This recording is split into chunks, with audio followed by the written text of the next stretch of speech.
I'm Tom. I live in Rancho Cordova, decent suburb outside Sacramento, nice enough neighborhood, two-story house on a quiet cul-de-sac, the whole normal life package. I work in finance at a logistics firm, nothing flashy, mostly spreadsheets, budgeting, and the occasional boardroom tension when numbers don't add up. It's not glamorous, but it's stable. Hannah and I have been married 5 years. We met at a mutual friend's birthday dinner, bonded over how terrible the wine was, and talked all night. At the time, I thought she was the kind of person who lit up a room without meaning to, bright, easygoing, sharp. Somewhere between year 2 and 4, we settled into that comfortable rhythm couples find: dinner routines, weekend errands, and shared glances when someone at the grocery store did something ridiculous. Or at least, I thought we had. That Friday started out normal. I had a budget forecast meeting scheduled for 3:30 p.m. with my team and a few execs, but around 1:15 p.m. my boss sent a group email saying the meeting was canceled, something about a supplier delay throwing off the numbers. That meant, for the first time in weeks, I could head home early. No pressure, no deadlines. I actually texted Hannah as I was packing up my laptop. Coming home early. Let's get tacos or something. She never replied. Didn't think much of it at the time. Sometimes she'd leave her phone in her purse or in the bedroom when she was cooking or reading. It wasn't until I was turning onto our street that something started to feel off. Our garage door wasn't shut all the way. Just cracked open, maybe a foot and a half, enough to see the back end of a car. At first, I didn't think twice. We leave it cracked sometimes when it's hot and the laundry's running. But then I saw the tail light. The dent near the license plate. That green Ford Mustang. And my heart sank. Not because I didn't recognize it, but because I did. It was Zach's. No question. You know how some cars stick with you? This one did. The color was weirdly memorable, forest green with a chipped emblem on the back and these mismatched tires that always made it look like it came straight out of a high school parking lot. He used to talk about getting it painted matte black but never did. Said it had personality. Zach was one of those guys I'd never fully trusted, though I could never put my finger on why. We knew him from the gym CrossFit crowd. Loud, always sweaty, always cracking jokes that hovered 1 inch away from inappropriate. He dated a girl named Alyssa for a while. They broke up last spring, and ever since he'd been floating solo. Still popped up at social events like nothing changed. The kind of guy who always had a protein shake in hand and a comment about someone's form. I remember the last time we saw him, we all did this group hike over in Auburn. Zach and I had both taken the wrong trail and spent 20 minutes trying to find the others. I made a joke about how Hannah's sense of direction was probably better than both of ours combined. He laughed too hard. Then he said, well, at least she's got the legs for climbing. I didn't laugh back. So yeah, seeing his car in my garage at 3 p.m. on a weekday? It was like someone dropped a rock in my stomach. I pulled up quietly, trying not to make it obvious I was home. My tires crunched over the gravel slower than usual. I parked just outside the driveway and approached the side entrance. That door leads right into the kitchen, and I figured if something was happening, if this was what I thought it might be, I'd know immediately. As I opened the door, I didn't hear much at first. Just the faint hum of the fridge and the soft tap of a knife on a cutting board. Then I turned the corner into the kitchen. Hannah was standing at the island, barefoot, hair tied up in a loose, messy bun, wearing a tank top I'd never seen before. It was this pale yellow color, thinner than her usual stuff, and clung to her shoulders in a way that made me pause. And she jumped, not dramatically, but enough to notice. Oh, she said, blinking fast. You're home? Weren't you supposed to be in a meeting? Her smile was quick, sharp. A little too quick. Canceled, I said, not moving from the doorway. Boss pulled the plug on it. She nodded, glancing down at the cutting board. There were cucumbers and cherry tomatoes half-chopped and an open tub of hummus next to them. Looked like she was making a snack for 2. Then I saw the mugs. 2 of them, side by side. One was the white ceramic one with the tiny chip in the handle, mine. The other was bigger, darker, with some kind of fitness logo on the side. Not ours. Who else is here? I asked. She looked up again, slow this time. What do you mean? Zach's car is in the garage, I said, flat. Her face didn't change. She didn't look surprised. She didn't glance toward the window like someone caught off guard. Oh yeah, she said, almost like it was nothing. He stopped by to talk about a marathon he's planning, some fundraiser thing for the gym. Wanted advice on food prep and hydration schedules. I figured you wouldn't mind. She popped a cucumber slice into her mouth and turned back to the counter like we were having a normal conversation. My brain was short-circuiting. She just said it like Zach casually popping over when I wasn't home was no big deal. Like this happened all the time. Like I was the one being strange. Where is he now? I asked. She glanced toward the hallway. Bathroom, I think. Or maybe the garage. He said something about needing to grab a flyer. That was the moment my gut twisted into knots. I knew Zach. He didn't just swing by. He wasn't the drop-in for advice type. Especially not when I wasn't home. I stared at her, really stared, and she met my eyes. And then she went on the offensive. Tom, seriously, she said, her tone shifting. You're home early and already playing detective? Can't you just say hi like a normal person? You didn't text back, I said. I said I was coming home.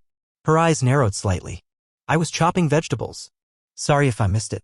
Do I need to give you a play-by-play every second of the day now? That did it. The switch.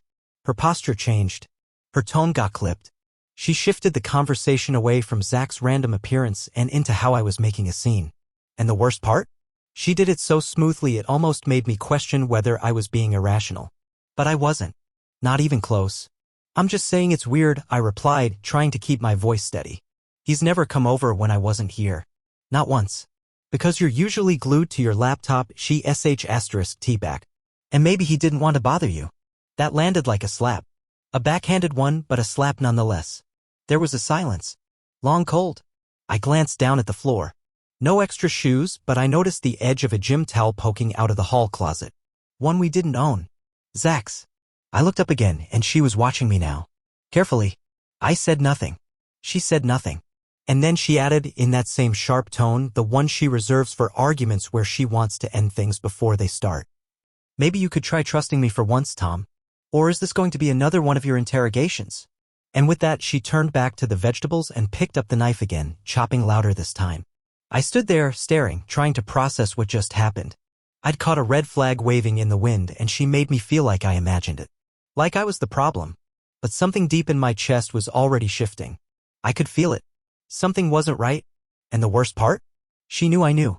After Zach left that day, which he did, by the way, without so much as a hey, man, I stood in the kitchen for a long time, trying to decide what I just witnessed. Hannah played it off. She acted like I was being paranoid, overly suspicious.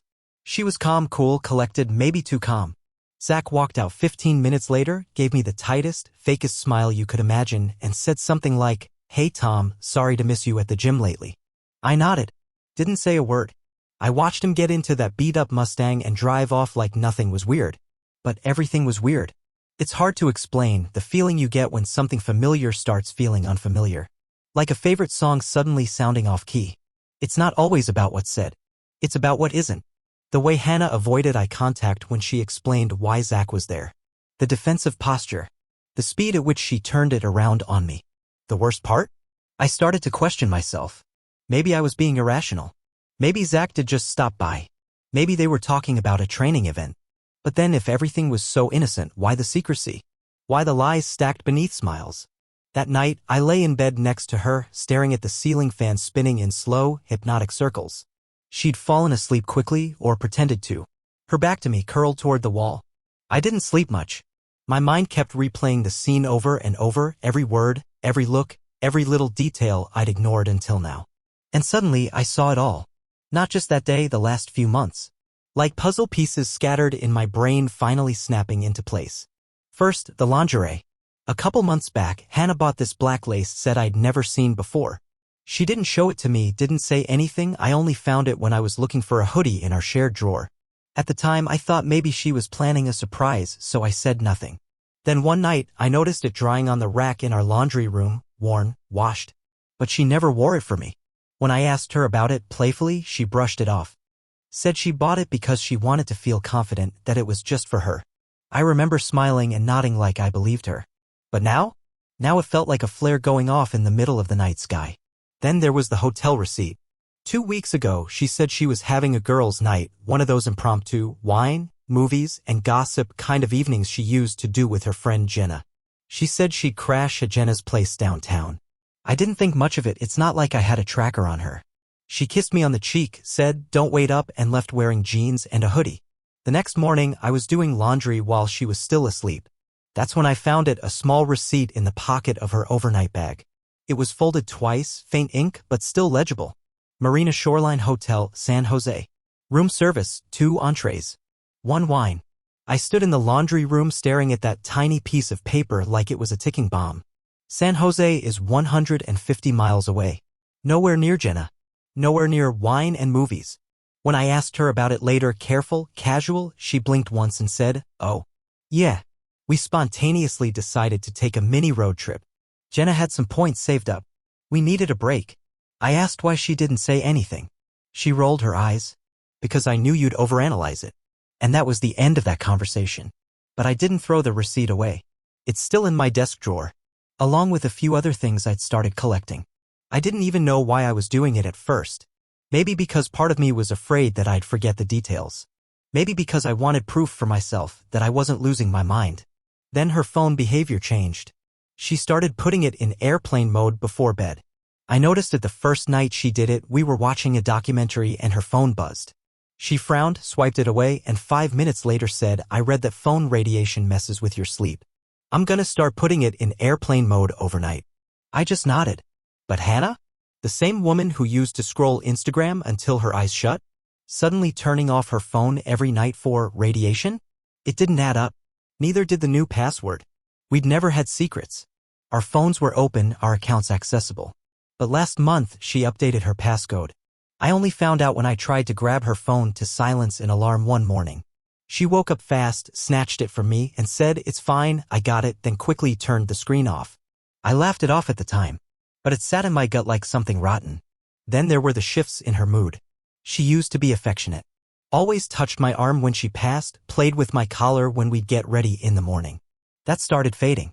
And when I tried to hold her or wrap my arms around her, she'd stiffen, pull away, and say she was tired. At first I believed her. Work had been hectic and we both had stressful schedules. But it wasn't just fatigue. It was avoidance. I brought it up once gently. I said, "Hey, I feel like you've been a little distant lately. Are you okay?" She didn't deny it. She got angry. "Maybe if you weren't glued to your computer 24/7, you'd notice how hard I'm trying," she snapped. "You're always either at work or thinking about work." I stood there stunned, not sure what to say. It's not that I thought we were perfect. Every couple hits bumps. But this wasn't a bump. This was something deeper. It was like she'd already stepped out of the marriage but forgot to take her body with her. And the final straw? Her sudden interest in running. Don't get me wrong, people take up new hobbies all the time. But Hannah? She hated running. She used to say it was suffering in motion. Then all of a sudden she was waking up early, lacing up new Asics, and saying she was training for a 10K with some people from the gym. Zach goes to our gym. He's been into marathons for years. He's always posting about them. I asked her who she was training with. She shrugged. "Just a few of the girls. We're not super consistent." One night I asked if I could tag along. Just for fun. I figured if I was wrong, she'd be happy I wanted to join. She laughed. A short, tight, uncomfortable laugh. She said. "Tom, you hate running. You die halfway through." Then she changed the subject. And I just sat there, nodding like a fool, pretending it didn't feel like she'd just built a wall and left me on the other side. That week, I started writing things down. Not because I wanted to catch her in some trap, but because I needed to organize my thoughts. I kept second-guessing myself. Every time I saw her smiling at her phone, I wondered, was it just a meme, or was it Zach? I started to feel like I was going insane in slow motion. Then something clicked, a quiet sort of resolution. If I was right, I needed to know. And if I was wrong, I needed to stop torturing myself. But I wasn't wrong. I knew it in my bones. And now I was done pretending I didn't see the pieces forming the shape of betrayal. I just didn't know how much more of the truth I could take. I didn't yell. That's the part that surprised even me. I didn't explode or break anything else. I didn't raise my voice or shout, "How could you," like they do in movies. No, I went quiet, the kind of quiet that rattles people. The kind that feels more dangerous than screaming. I walked out of her bedroom, or what used to be her bedroom, and headed downstairs again. Hannah didn't follow. The air in the house felt different now. Thicker. Like the walls themselves knew something sacred had just been broken. Every photo on the shelf, every souvenir from trips we'd taken, every throw blanket folded neatly on the couch, they all looked like props in a lie. My life had become a stage, and I didn't even know what act we were in anymore. I went to my office. Shut the door. Sat down at my desk and stared. I wasn't sure what I was doing at first. I just needed a place that felt like mine, where nothing smelled like her perfume or carried Zach's stench. My hands moved before my brain could catch up. I unlocked my tablet, pulled up the browser, and started digging. I don't even remember the first search. Maybe it was the hotel name from the receipt, or Zach's full name from that gym sign-up sheet we filled out together. I went through email folders, *TS. I didn't even know I'd saved cloud backups of our shared calendar. And there it was. Evidence. All of it. Little digital fingerprints left behind, messages half deleted, calendar blocks that didn't line up, photos I wasn't supposed to see. One folder led to another. Our home security app, which Hannah swore she hated and never touched, showed a log of disarmed entries while I was at work. Same time Zach's car would have been parked out front. She knew the code. She knew how to erase it. She just didn't know I had the admin account tied to my backup email.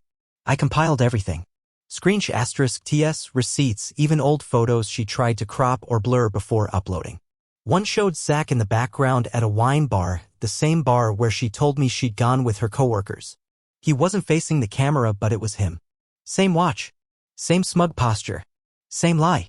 The more I found, the less shocked I became. I wasn't uncovering the truth, I was confirming what I already knew. And that realization hit harder than any discovery. She didn't just cheat on me.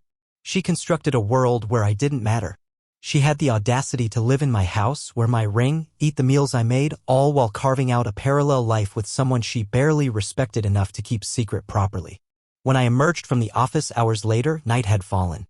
The house was dark, but not quiet. I found Hannah in the living room, sitting on the edge of the couch, wrapped in a blanket like she was cold. She looked up at me and her face was red, not from crying, but from exhaustion. "I know I should leave," she said quietly, like a kid caught stealing. I didn't respond. She stood slowly, blanket falling off her shoulders. "It wasn't supposed to happen like this," she continued, voice trembling. It got away from me. I was lonely, Tom. You were always working, always tired. We stopped being us." That line, "we stopped being us." As if she was doing a post-mortem on a plant that died because no one watered it, forgetting that she was the one who set it on fire. "I never stopped showing up," I said flatly. "I didn't change the locks. I didn't disappear every Thursday. I didn't delete texts or start hiding things." She crossed her arms. "It's not like I planned this. Zach just showed up at the right time." "The right time to do what? Break your vows?" "Don't do that," she snapped. "Don't turn this into a morality contest." That made me laugh, actually laugh. Not because it was funny, but because it was so absurd I couldn't help it. She cheated, lied, gaslit me into thinking I was paranoid, and now I was the one moralizing? Was he the only one? I asked. She froze. I hadn't planned to ask that. It just came out. And the way she blinked once, twice, 3 times told me more than her mouth ever could. "It wasn't like that," she said finally. "Right," I muttered. "Of course not." She started to cry then, not loud, not dramatic. Just soft tears. The kind that sneak out when you realize there's nothing left to say that won't make it worse. "I didn't mean to hurt you," she whispered. "But the thing is, she did hurt me. That's not up for debate. That part already happened." It was like she wanted credit for not twisting the knife deeper. That night, I slept in the guest room. I locked the door. Not because I thought she'd come in, but because I didn't want to see her face again in the dark. I needed one space where I could breathe without the stench of betrayal in the air. The next morning, she wasn't in the house. Her car was gone. No note. Just the empty echo of someone who got caught and didn't know what to do next. I didn't care, because I had already started planning my next move. And she had no idea what was coming. I woke up that Saturday with a different kind of clarity. Not heartbreak. Not confusion. Something sharper. I didn't want revenge. I wanted truth with consequences. Not for closure, for balance. Hannah and Zach had built their little fantasy on the assumption that I wouldn't fight back. That I'd be too stunned, too spineless, or too nice to call it what it was, betrayal. They were wrong. I made coffee like I always did. Same kitchen, same mug. But nothing about that morning felt familiar. I moved slower, intentional, like I was sharpening a knife in my mind, testing the edge of what I was willing to do. First, I sat down at my desk and organized everything. I made copies of every piece of evidence. Hotel receipts, calendar *TS, photos, texts, logs from our home security app. I created a folder titled, "If You Still Think I'm Crazy." Not subtle, but honest. Then I opened a new email draft, addressed to myself. I attached every file. I sent it. Then I sent it again to a backup address Hannah didn't know I had. I wanted everything saved in more than one place. just in case she tried to delete or explain it away. I wasn't just reacting. I was preparing. I opened Facebook, then Instagram. I went through every one of our mutual contacts, people from the gym, her coworkers, family friends, even her yoga group. It was surprisingly easy to find everyone. I built a list, checked it twice, and saved each contact into a group folder. After that, I called her workplace. I didn't go nuclear. Not yet. Just planted a seed. Hi. May I speak with Mrs. Barton? A pause. One moment. Hannah worked in client marketing at a boutique firm downtown. It's not a huge company, word travels fast. I knew her boss vaguely. We'd spoken at one of their holiday mixers. Mrs. Barton picked up. Hello. This is Marcia Barton. Hi. This is Tom, Hannah's husband. Sorry to bother you. I just had a quick question about time tracking for your team. There were some inconsistencies I came across, and I wasn't sure how flexible you are with after-hours visits or off-the-books hotel meetups. There was a pause on the line. A deep, cautious silence. I'm sorry. What exactly is this regarding? Oh, nothing official. Just wanted to know if your employees typically bill clients for time spent out of town on non-scheduled days. Say, Thursdays or Fridays when there aren't any entries in the system, but there are hotel charges on a shared card. Longer pause. I think it's best we continue this conversation at another time. I agree, I said, tone even. I just thought you might want to know what your high-performing associate has been up to on your dime. Click. I knew that wouldn't fix anything, but it cracked the facade. Put pressure on her second life. That was step one. Next, I opened a messaging app Hannah never used. One she'd always rolled her eyes at. Telegram. I typed a message to Morgan, her oldest friend and Zach's former girlfriend. You might want to see this. Turns out Zach didn't just break your heart. He borrowed mine too. I attached a few photos. Her read receipt popped up within seconds. No reply, just silence.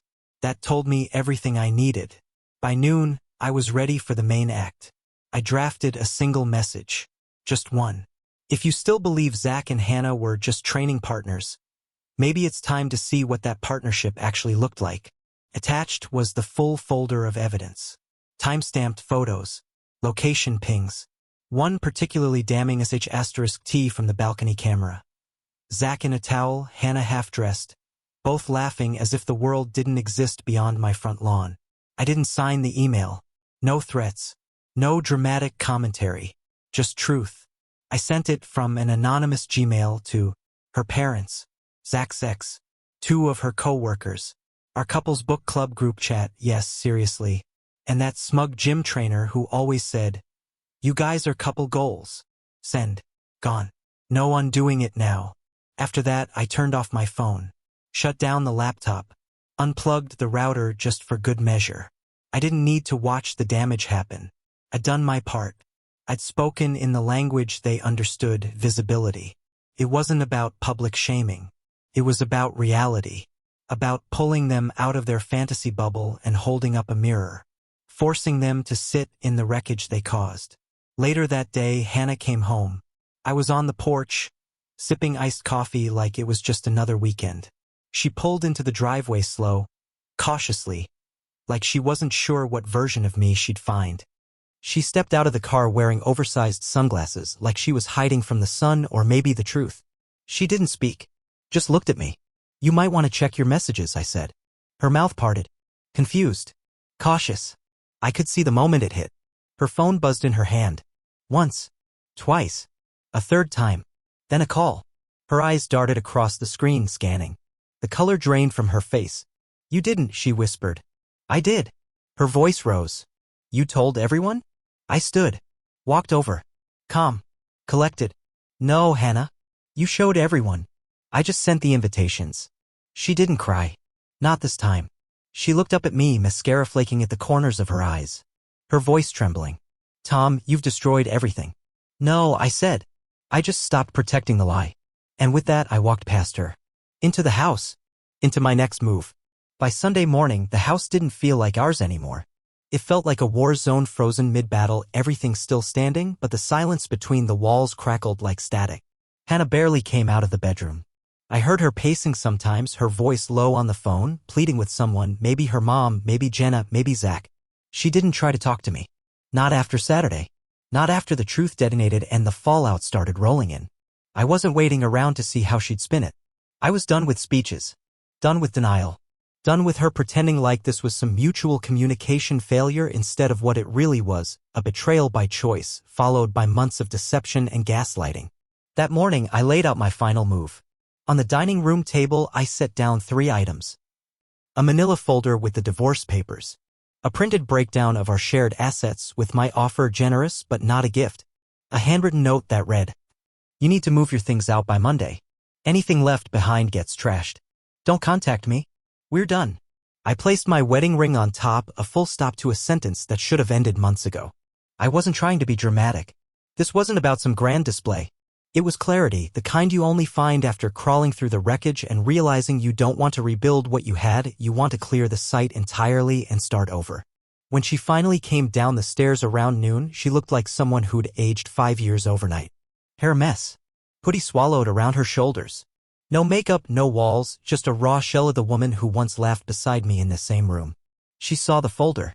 Stopped. "Tom," she said, voice hoarse. "Please. Don't do this.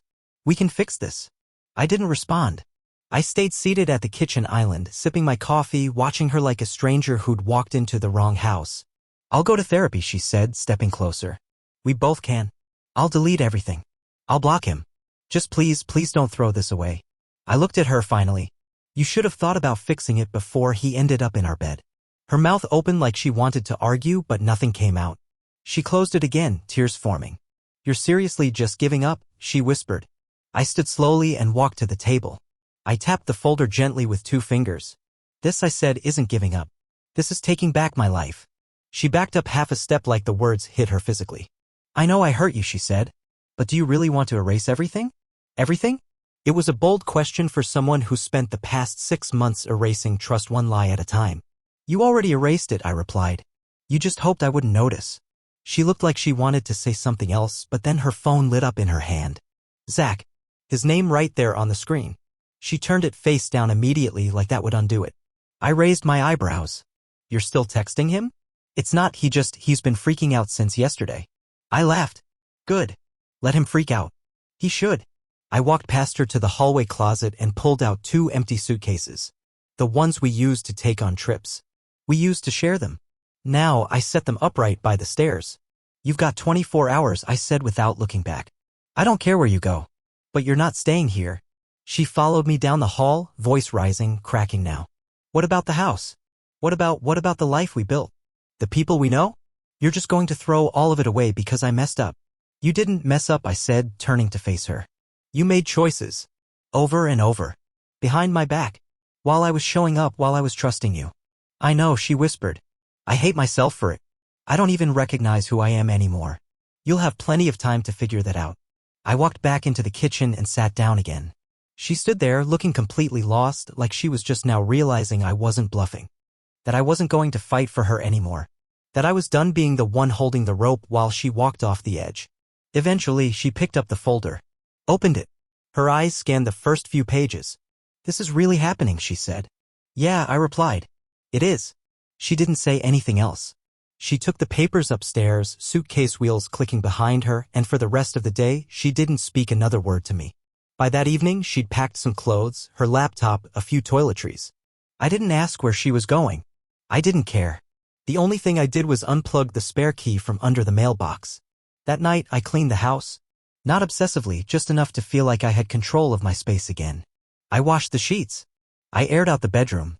I took down a couple of framed pictures, left a few blank spots on the wall. It was like peeling off dead skin, painful but necessary. I didn't cry. Not because I wasn't sad, but because sadness wasn't the headline emotion anymore. There was anger, yes. Disgust, sure. But mostly? Relief. For the first time in months, I didn't have to pretend. I didn't have to act like the late-night girls' trip was normal. I didn't have to convince myself the phone in airplane mode was just health consciousness.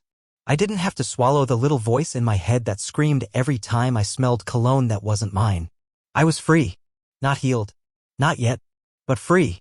And in the silence of that house, with the lies gone, the truth out, and the door closing behind her, I finally understood something. This wasn't my failure. This wasn't my burden to carry anymore. She cheated. She lied. She chose Zach. And now I was choosing me.